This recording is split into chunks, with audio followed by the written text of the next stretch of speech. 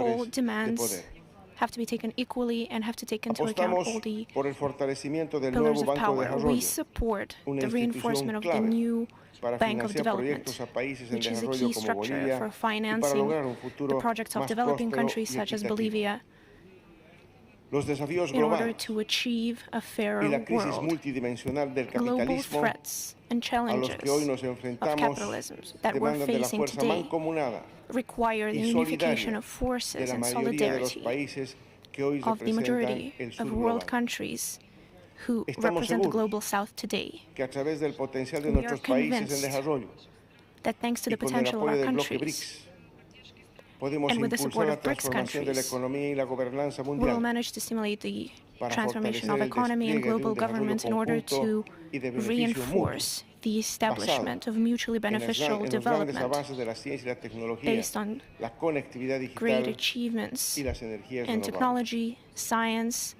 digital Bolivia connections, es un and país rico renewable en energy recursos naturales. sources.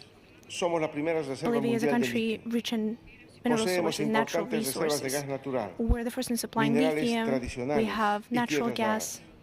traditional Estamos en el minerals, proceso de and rare industrialización earthly y elements. nuestra We're participación going en through el the process of BRICS pretende el industrialization, and our beneficio mutuo participation in de este BRICS nuestro proceso. is aimed at mutual benefit of all the participations of this process. A considerar que esta reunión en Kazan fundará un nuevo I momento en believe la that historia, this meeting in Kazan en que los pueblos y will naciones map out a new históricamente sojuzgados momentum in history, se alinearán tras el escudo de los BRICS y la multipolaridad. where many countries, En la calidad que sea pertinente, there are attempts haremos to enslave efectivos them, nuestros anhelos and nacionales depending on y nuestros different procesos conditions, de we will try desarrollo to map out our con soberanía aspirations, the de process nuestros of development, territorios, sin to injerencia de gain ningún back the tipo, sovereignty of our con countries without any autodeterminación, interference, recuperando los sitios with the right institucionales que to Occidente nos negó self-determination, usarlos para recobrar el in sentido de order las to restore relaciones sense in international internacionales, relations, respetando el derecho internacional y ejerciendo with respect justicia for con international nuestros law, pueblos and while dominados por la ensuring unipolaridad occidental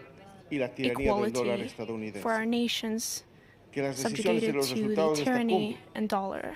se And traduzcan at the en end of acciones this summit, concretas we believe our results beneficien a should nuestro result in pueblo y señalen actions that will la benefit our construcción a un nations futuro prometedor para el and will desarrollo global contribute de la to a humanidad promising y future de for the nuestras global generaciones development venideras. of Muchas humankind and our future generations. Thank you very much. Уважаемый господин президент, вы упомянули о Бреттон-Вудской системе, которая была положена в свое время в основу международной финансовой системы. И напомню, что стабильность доллара тогда обеспечивалась в том числе привязкой к золоту. Но были потом и ямайские соглашения, которые отстегнули доллар от золота. И единственной гарантией стабильности этой мировой валюты стала стабильность одной экономики, is the stability of the solar economy, the economy of the United States, мощь и доминирование its в мире. power and domination in the world. Right now, the situation in the world economy naturally shifts, and I would like to point that out naturally. So our task to take these inevitable changes and transformations and make them civilized. This is what we're calmly tackling in the BRICS institutions, and we will continue to do it gladly with the countries involved in our process. Please, now I give the floor to the Prime Minister of Armenia. Please, the floor is yours. Thank you very much, President Putin, distinguished heads of delegates, dear colleagues. First of all, I would like to thank you for the invitation to take part in the Outreach BRICS Plus meeting, and I would like to express my gratitude to the President of Russian Federation for the hospitality for the organization of today's summit at the highest level. The theme of today's meeting, BRICS and Global South, building a better world together, and I believe in this context it is especially relevant, announced by the Armenian government, Transport Communication Project, the crossroads of the world. The meaning of this project is that Armenia is ready and is interested to organize in their territories to pass loads, transports, passengers of cable routes. This is the shortest route between the Black Sea and the Persian Gulf, through the territory of Islamic Republic of Iran, Armenia, and Georgia. This is the north-south route.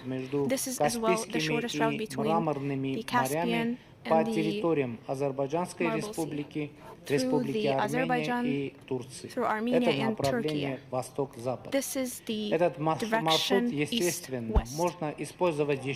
And of course, these routes can also be used for transport communication, connections between Azerbaijan and the Nakhchivansk Autonomous Republic.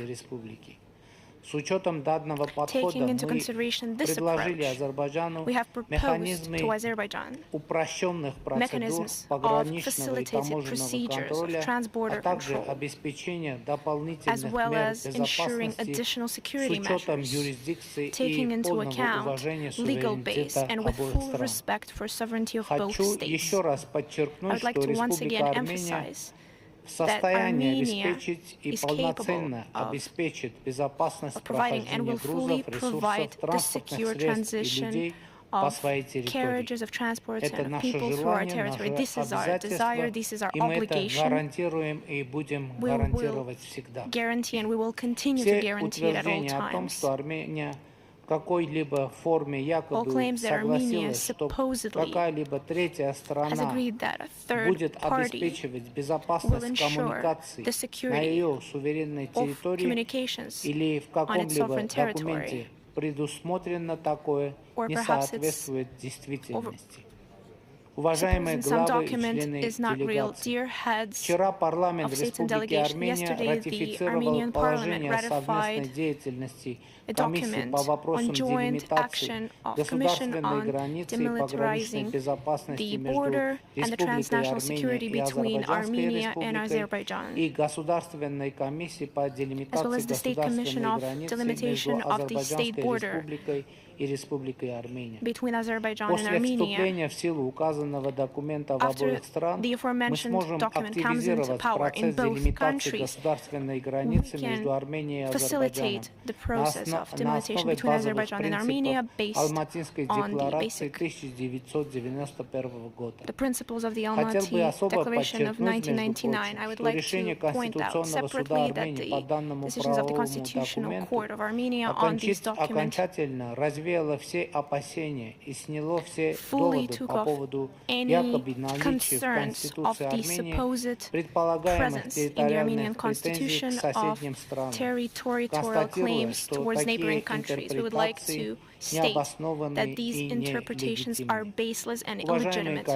Dear colleagues, both Armenia and Azerbaijan over the last months have repeatedly stated that the agreement project towards building majors and interstate relations between Armenia and Azerbaijan have been agreed upon almost at 80–90%. We've fully agreed on the phrasing of the mutual improvement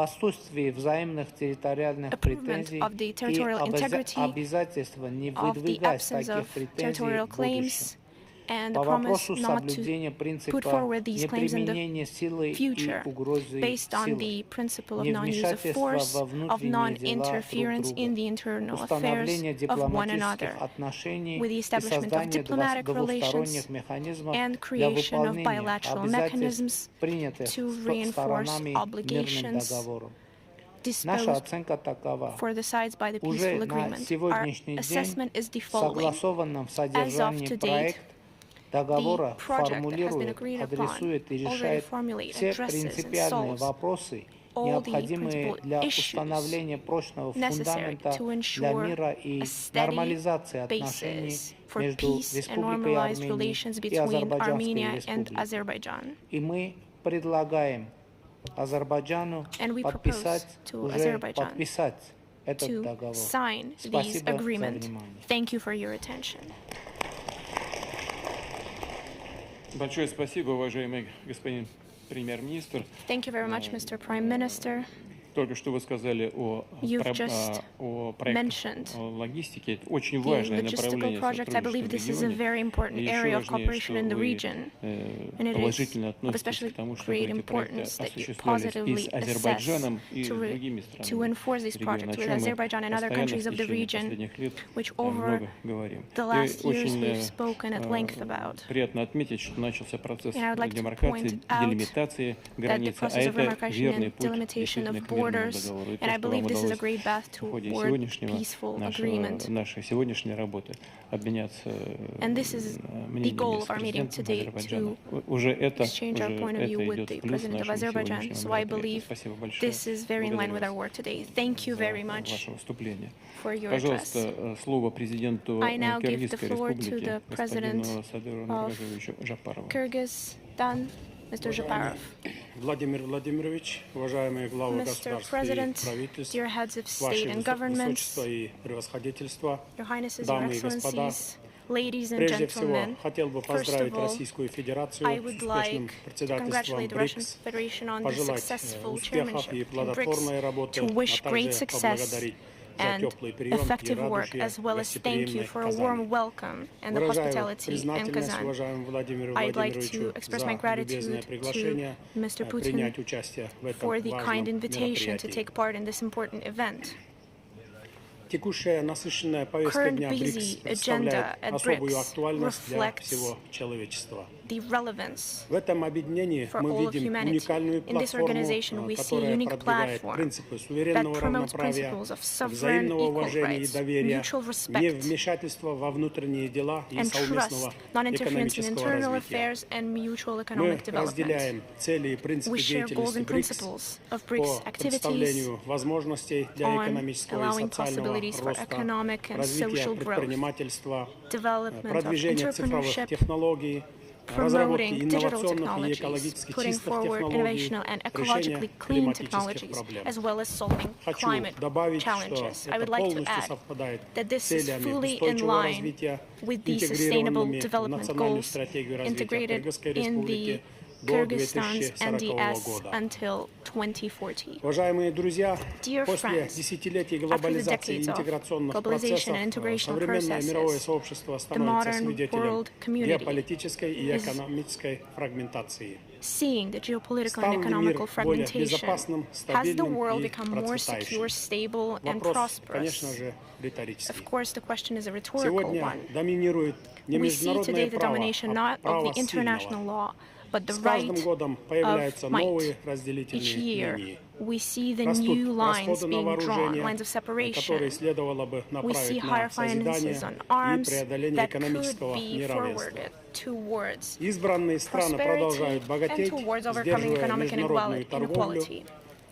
Select countries continue to get richer while deterring international trade and manipulating the financial system, which causes great damage to smaller, economically vulnerable countries. Despite the current difficult geopolitical position in the world, Kyrgyzstan does everything in its power for sustainable development, has already achieved attainable progress in this area, especially thanks to mass reforms. The economy of our country over the last years is developing steadily, despite unfavorable external factors and difficulties on the world market. Over the last 3 years, the economic growth has amounted to about 7%. Our experience is a testament that with the right viewpoint, with political will and good governance, even smaller countries with restricted resources could attain great economic results. We believe that cooperation in combating climate change is especially relevant,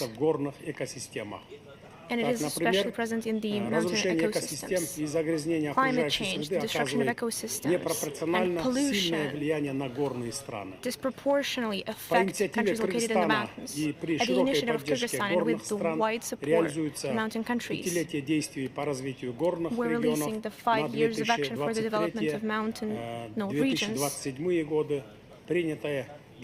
for 2023-2027, adopted by the UN General Assembly. Another one of our initiatives is ensuring a new global dialogue on climate change as an annual event. within the UN framework on climate change and forming a discussional group for mountain partnerships. Allow me to take this chance to support the initiatives of Kyrgyzstan side. Ladies and gentlemen, Kyrgyzstan pioneers for just non-discriminatory international world order, common access to the well-being of world economy and modern technologies. External trade should fully serve the sustainable development goals. I believe that working out alternative mechanisms of trans-border payments, new financial instruments, using new digital possibilities, the bettering of payment infrastructure will work towards the growth and effective trade in regional and global scale. Kyrgyzstan is interested in cooperating with the new development bank within financing infrastructural projects as well as projects of sustainable development both in BRICS states and in other developing countries, and we hope that its role will continue to grow in order to eradicate poverty, develop infrastructure, and raise our resistance to global challenges. We're ready to share with all those interested participants and partners within our BRICS Plus format. We're ready to share our best experience to develop digitalization infrastructural projects in the shift towards a greener economy. Especially high appreciation should be given to the scientific educational cluster of BRICS. We see great perspective in developing culture and art cooperation within this format. We're ready to join the development of this important area and to cultural exchanges. In order to democratize international relations, I would like to share following thoughts. First, in order to ensure stable peace in the interest of future generations, we cannot allow the blockage or the division of states for our own and someone else. Second, we need to increase the effective nature of peace building at the UN to ensure human rights, to reinforce our fight against terrorism, extremism, and the drug circulation. Third, we support the reinforcement of system of multilateralism, which is the strong beating heart of the UN. We have to follow the principles and norms of international law with no exception, especially those enshrined in the UN Charter, as well as those aimed at destroying the imbalance between North and South. Fourth, as a bordering country, Kyrgyzstan considers it especially important to fully support Afghanistan and the Afghan people towards integrating the economy of this country in the regional and international economic processes. We cannot leave Afghanistan in international isolation without outside help. Fifth, we call upon the international community to support the development of countries of Africa, Asia, Latin America, and other smaller countries to work by ensuring economic development, food and energy security, and other events. Number 6, being a mountainous country at the heart of Central Asia, Kyrgyzstan has been advocating for the universal and comprehensive mountainous development agenda at the global stage. Ladies and gentlemen, in closing, I'd like to note that we highly appreciate the operation of BRICS Group, and we're ready to contribute to the best of our ability to resolve the above-mentioned and other key issues on the agenda of BRICS. We confirm our aspiration to pursue and consolidate versatile cooperation with all the participating countries. The Republic of Kyrgyzstan states that it is interest to work closely hand in hand with BRICS nations and is determined to jointly develop bonds of friendship for the benefit of our peoples. Thank you very much for your kind attention.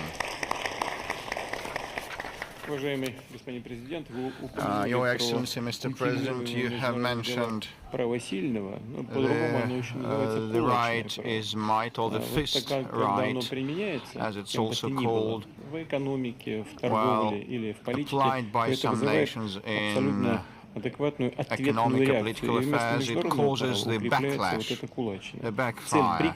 So, and that would, consolidate the use of the fist, the right of fist. But BRICS advocates for improving the status of international law instead.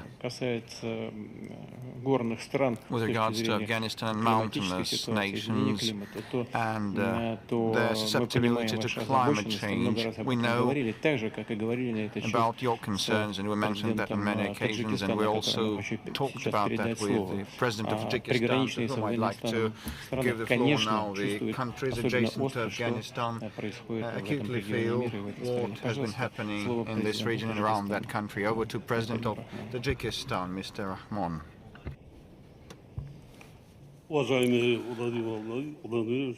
Excellency Vladimir Vladimirovich, Your Excellencies, Heads of State and Delegations, United Nations Secretary General, I would like to begin by expressing gratitude to the President of the Russian Federation, His Excellency Vladimir Vladimirovich Putin, for taking the initiative to hold our meeting.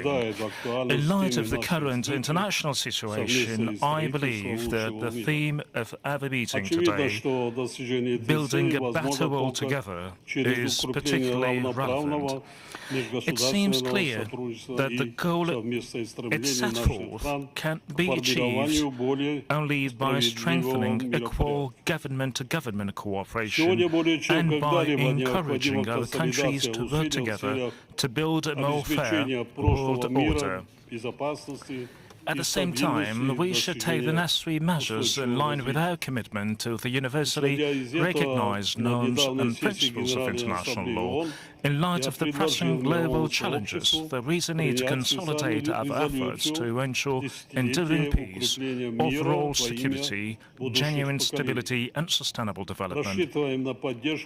Accordingly, during the recent session of the United Nations General Assembly, I proposed the international community to adopt a special resolution entitled "A Decade of Strengthening Peace for Future Generations." We earnestly seek and count on your support of this initiative. Today we are witnessing contradictory geopolitical processes. Along with this, we observe the rise of threats posed by international terrorism, extremism, radicalism, cybercrime, trafficking in narcotics and weapon smuggling, along with different forms of cross-border organized crime. These challenges can effectively be addressed only if we have clear and coherent strategy. Tajikistan has consistently advocated for enhanced collaboration with all international partners in addressing these threats and challenges. To achieve these objectives, our country is actively engaged in promoting multilateral cooperation on counter-terrorism and its financing within the framework of the Dushanbe process. Dear colleagues, Tajikistan is monitoring with deep concern the developments in the Middle East and the escalation of the Palestinian-Israeli conflict, which has regrettably resulted in significant casualties among civilians. We urge all parties involved to exercise restraint and to take immediate actions aimed at restoring stability and security in this region. We, in this context, emphasize the necessity of implementing the resolution of the United Nations Security Council on the establishment of an independent and sovereign state of Palestine within the borders of 1967. We firmly believe that any disputes, conflicts and disagreements can be resolved through political and diplomatic means.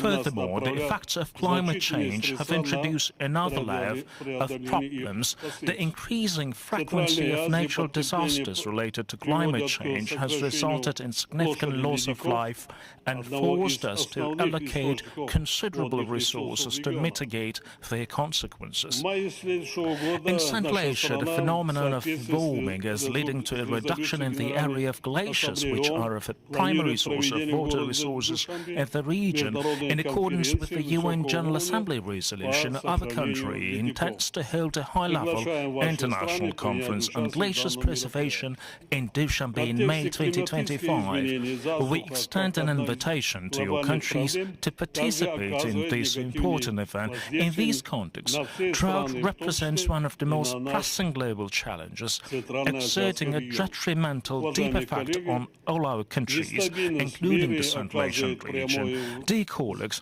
instability in the global environment exerts a direct influence on the socio-economic growth of developing countries. We are often facing increasing disruptions in production and supply chains, as well as food shortage.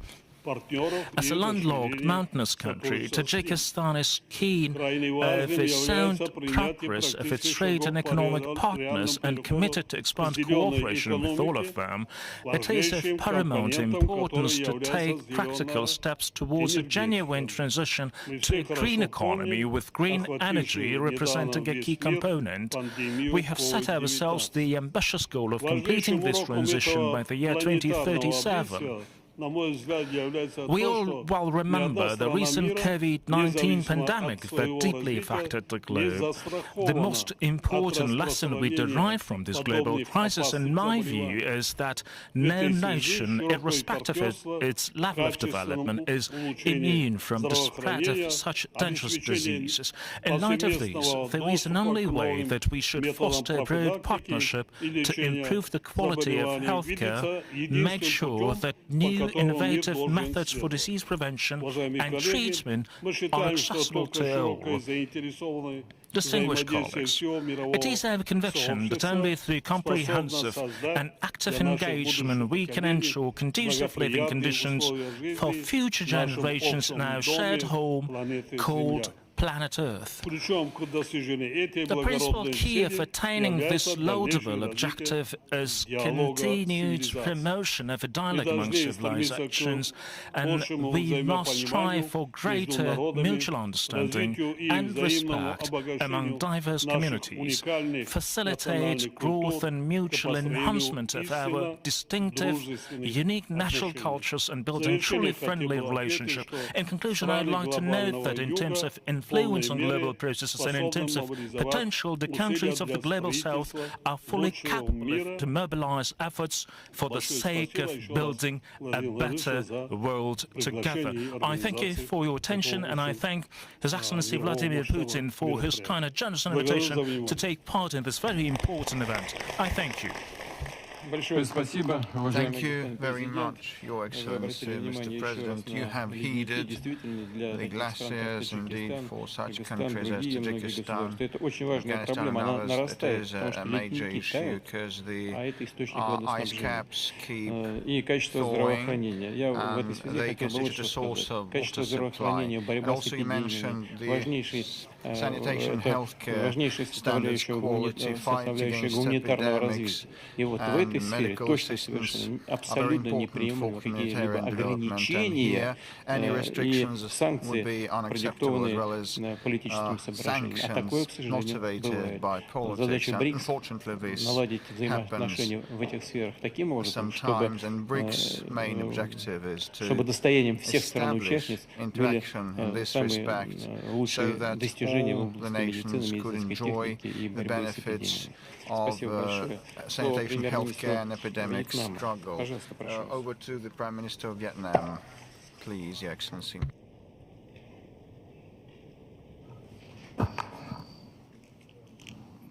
Your Excellency President Vladimir Putin, Excellency leaders, distinguished delegates, I would like to sincerely thank President Putin for inviting Vietnam to participate in the BRICS outreach, and thank you for your cordial welcome for us in Kazan. I wish to congratulate the Russian Federation and President Putin on your exemplary leadership as the BRICS chair in 2024. Over the past 2 decades, BRICS has asserted a significant role as an important mechanism for close cooperation, sustainable development, and effective resolutions of the common challenges facing humanity. BRICS has inspired and motivated the Global South countries, including Vietnam, on our development path. Distinguished delegates, the world is entering a new era, the era of extensive connectivity and integration, the era of smart technology and innovation. However, humanity confronts unprecedented challenges such as climate change, resource depletion, aging population, geopolitical instability, and the rising tide of inequality and division. These global issues require collective action from all countries, guided by a global, whole of people, and comprehensive approach and the upholding of multilateralism and international solidarity to build a world order based on regulation and international laws, to share responsibilities and to act based on principle for peace and prosperity. In this new era, BRICS should embody the strong bonds among nations, particularly among developing ones. In this spirit, I would like to propose 5 strategic connectivities for BRICS and the international community to jointly build a better world as follows. First, resources connectivity.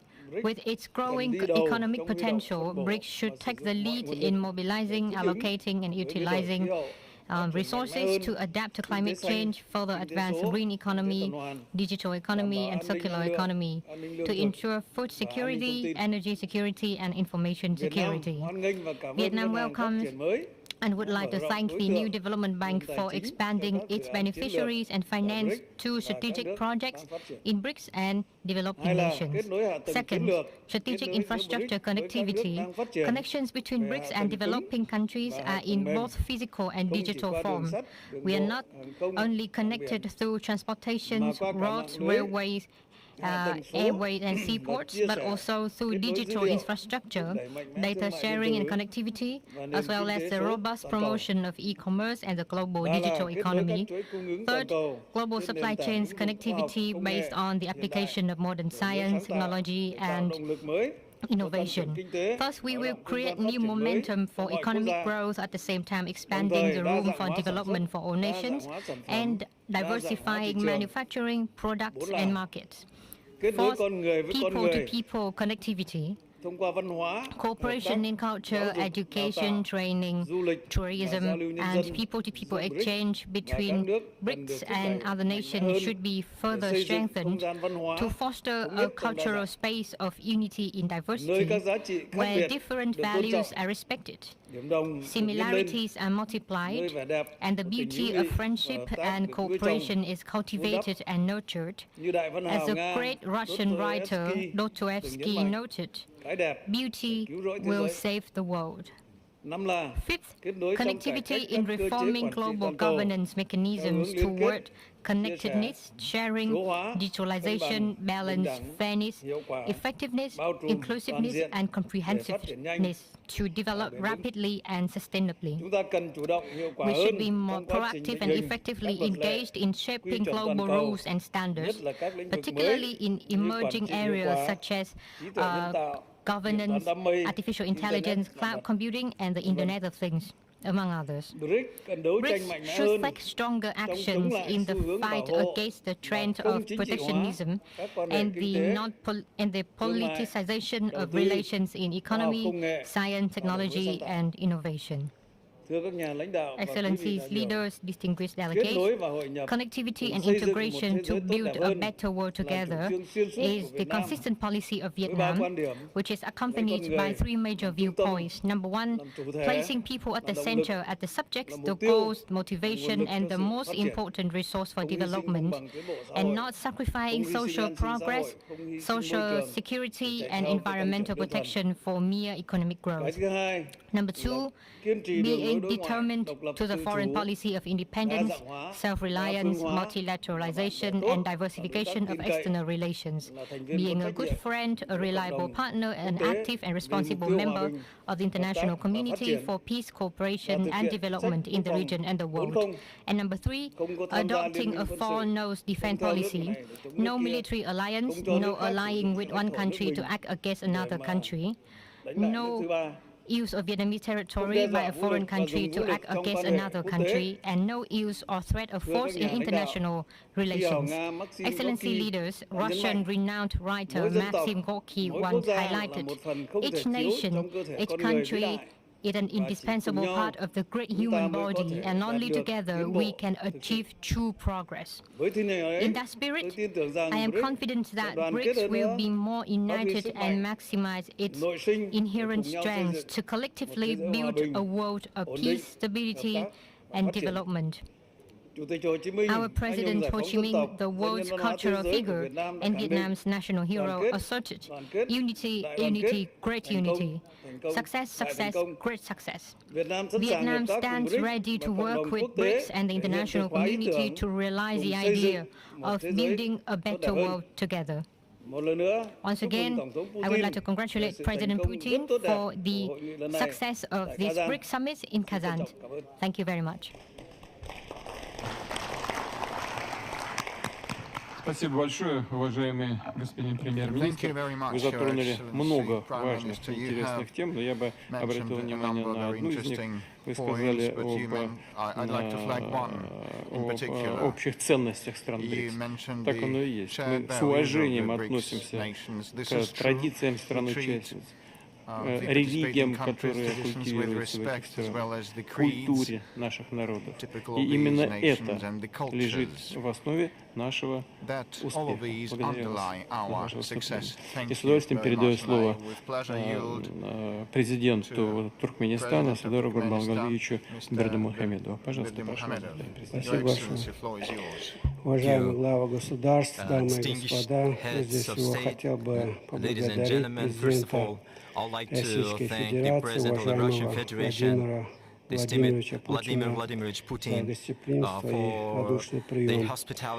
Туркменистан впервые участвует в саммите BRICS Plus Outreach. Благодарим за приглашение на столь представительное мероприятие. Видим в этом уважительное отношение к Туркменистану. Как известно, Туркменистан принимает активное участие в усилиях международного сообщества, направленных на достижение и утверждение в мире принципов сотрудничества, взаимного уважения и учета интересов. Наша страна использует свой нейтральный статус для продвижения миротворческой повестки, обеспечения глобальной и региональной безопасности, утверждения межгосударственных отношений, культуры равноправного диалога, доверия и предсказуемости. Важной составной частью внешнеполитического курса Туркменистана является применение модели нейтралитета, инструментов превентивной дипломатии для предупреждения конфликтных ситуаций, искоренения причин их порождающих. Убеждены в том, что в нынешних условиях базовые принципы нейтралитета являются объективно principles of neutrality are objectively in demand, and with the support of the international community, can bring real benefits in ensuring global security. As a responsible state, in this regard, our country has put forward several, of course, the several significant prospects, and we consider it important the headquarters in Ashgabat International Center for Preventive Diplomacy Regional Center, and of course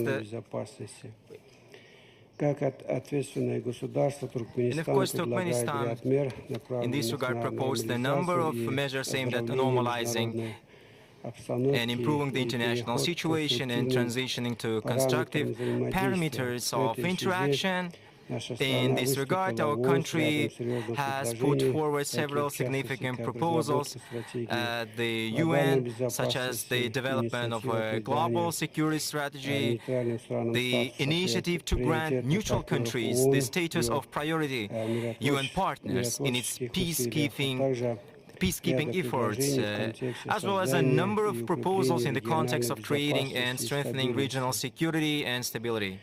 A landmark event in this context was a unanimous support by the UN General Assembly of Turkmenistan's initiative to declare the next year, 2025, the International Year of Peace and Trust.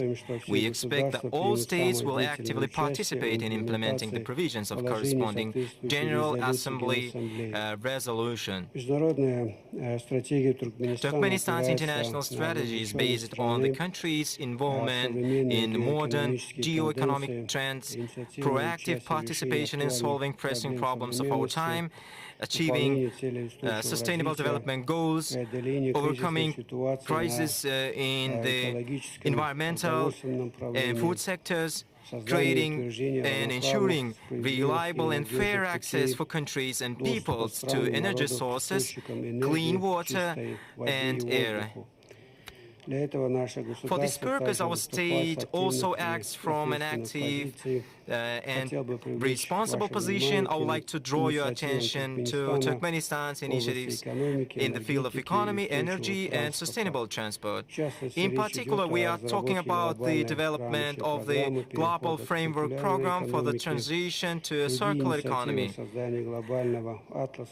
Other initiatives include the creation of a global atlas of sustainable transport connectivity and the Alliance for Global Energy Security and Sustainable Development. In general, speaking about the current global geoeconomic trends, Turkmenistan highlights one of their defining problems, the increasing importance of developing countries. They are largely expected to bring new energy to the established, yet in need of constructive revision, former world order frameworks, and to introduce new meanings and purposes.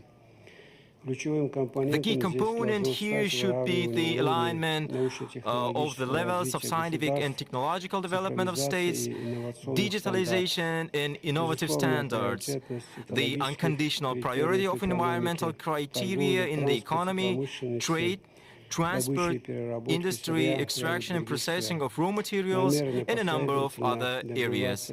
We intend to consistently achieve these goals. A few words about the climate agenda. It is obvious that it will become a key issue and will shape the trajectory of human development throughout this century.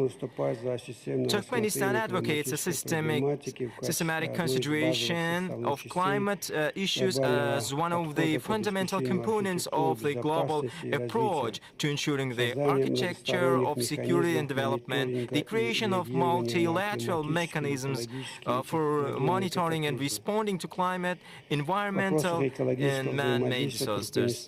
In matters of environmental cooperation, Turkmenistan gives priority to the protection and preservation of the natural landscape in Central Asia, marine resources and biodiversity in the Caspian Sea, and the rational use of water and water energy resources in these regions, taking into account the interests of partners and universally recognized norms of international law. We attach great importance to international cooperation in the humanitarian sphere, including resolving the problems of refugees and stateless persons. In recent years, Turkmenistan has established good cooperation in these matters with the UN, the Organization of Islamic Cooperation, and a number of specialized institutions, which has led to significant positive results at the national level. We are ready to share our accumulated experience and best practices with other countries.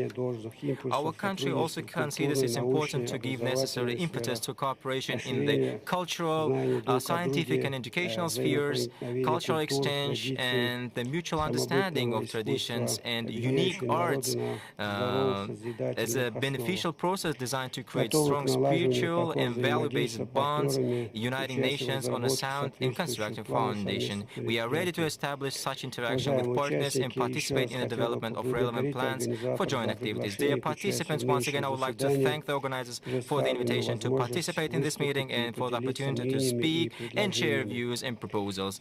In conclusion, let me express my gratitude to the organizers of the forum for creating conditions and environment for successful and productive work. I thank you for attention.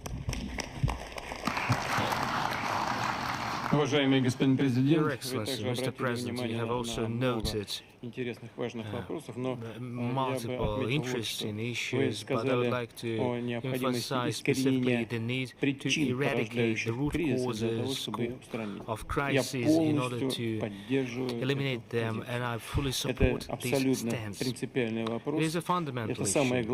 It is the top priority in addressing any crisis, including in overcoming difficult situations that we see worldwide and that have been mentioned today during the discussion. You have also touched upon your efforts in the United Nations. часто упоминали сегодня деятельность этой организации. И здесь, конечно, много вопросов, мир меняется, и все структуры, которые были созданы десятилетиями назад, должны меняться в соответствии с меняющимся миром. Но хочу отметить, что при всех этих вопросах такой другой универсальной международной организации пока в мире не существует. Я с удовольствием передаю слово генеральному секретарю господину You have the floor. Mr. President, distinguished leaders and representatives, ladies and gentlemen, all protocol observed. I am grateful to participate in the 16th BRICS Summit. Collectively, your countries represent nearly half of the world's population. And I salute your valuable commitment and support for multilateralism and international problem solving as clearly reflected in your team this year. No single group and no single country can act alone or in isolation. It takes a community of nations working as one global family to address global challenges. Challenges like the rising number of conflicts, the devastation of climate change, pollution and biodiversity loss, rising inequalities and lingering poverty and hunger, a debt crisis that threatens smoother plans for the future of many vulnerable countries, the fact that fewer than 1/5 of the Sustainable Development Goals are on track, a growing digital divide, and the lack of guardrails for artificial intelligence and other frontier technologies, and the lack of representation of voice for developing countries at global decision-making tables, from the Security Council to the Bretton Woods system and beyond. These must change. September's UN Summit of the Future offered a roadmap for strengthening multilateralism and advancing peace, sustainable development, and human rights. I see 4 areas for action. First, finance. Today's international financial system is not offering many vulnerable countries the safety net or level of support they need. The Pact for the Future calls for accelerating the reform of the international financial architecture that is outdated, ineffective, and unfair. And includes a commitment to move forward with an SDG stimulus, to change the business model and substantially increase the lending capacity of multilateral development banks and their concessional funding to developing countries in vulnerable conditions, to recycle more special drawing rights, to restructure loans for countries drowning in debt, and to mobilize more international and domestic resources, public and private, for vital investments in developing countries. Next year's Conference on Financing for Development and the Summit on Social Development are 2 milestones to carry these efforts forward. And we must also recognize the importance of South-South cooperation. It doesn't replace the commitments and obligations of developed countries, but it is providing a growing contribution to supporting developing countries in overcoming obstacles to achieving the SDGs. Second, climate. Every country has committed to limit temperature rise to 1.5 degrees Celsius. That requires dramatic action to reduce emissions now, with the G20 in the lead. COP29 is just weeks away, and that starts the clock for countries to produce new nationally determined contribution plans with the 2035 targets that are aligned with the 1.5 degree goal. And COP29 must deliver an ambitious and credible outcome on the new climate finance goal. And developed countries must also keep promises to double adaptation finance and ensure meaningful contributions to the loss and damage fund, what was not the case when it was created. Third, technology. Every country must be able to access the benefits of technology. The Global Digital Compact commits to enhanced global cooperation and capacity building.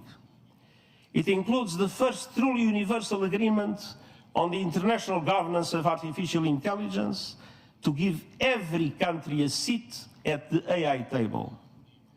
It calls for an independent international scientific panel on AI and initiating a global political dialogue on its governance within the United Nations with the participation of all countries.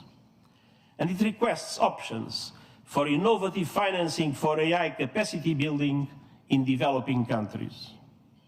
And fourth, peace. We must strengthen and update the machinery of peace. This includes reforms to make the United Nations Security Council reflective of today's world. The Pact for the Future includes important steps on disarmament, including the first multilateral agreement on nuclear disarmament in more than a decade, and steps that address the weaponization of outer space and use of lethal autonomous weapons. Across the board, we need peace. We need peace in Gaza, with an immediate ceasefire, the immediate and unconditional release of all hostages, the effective delivery of humanitarian aid without obstacles, and we need to make irreversible progress to end the occupation and establish the two-state solution as it was recently reaffirmed once again by a UN General Assembly resolution. We need peace in Lebanon, with an immediate cessation of hostilities, moving to the full implementation of UN Security Council Resolution 1701. We need peace in Ukraine, a just peace in line with UN Charter, international law, and General Assembly resolutions.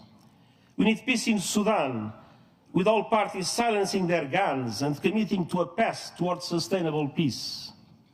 Those were the messages I have delivered to the high-level segment of the General Assembly in September in New York. Unfortunately, they remain valid here and now. Everywhere, we must uphold the values of the UN Charter, the rule of law, and the principles of sovereignty, territorial integrity, and political independence of all states. Excellencies, ladies and gentlemen, the Summit of the Future charted a course to strengthen multilateralism for global development and security. Now, we must turn words into deeds, and we believe BRICS can play a very important role in this direction. Thank you very much. Уважаемый господин генеральный секретарь сказал о том, что мы должны все жить как одна большая семья. Уважаемый господин генеральный секретарь, мы так и живем.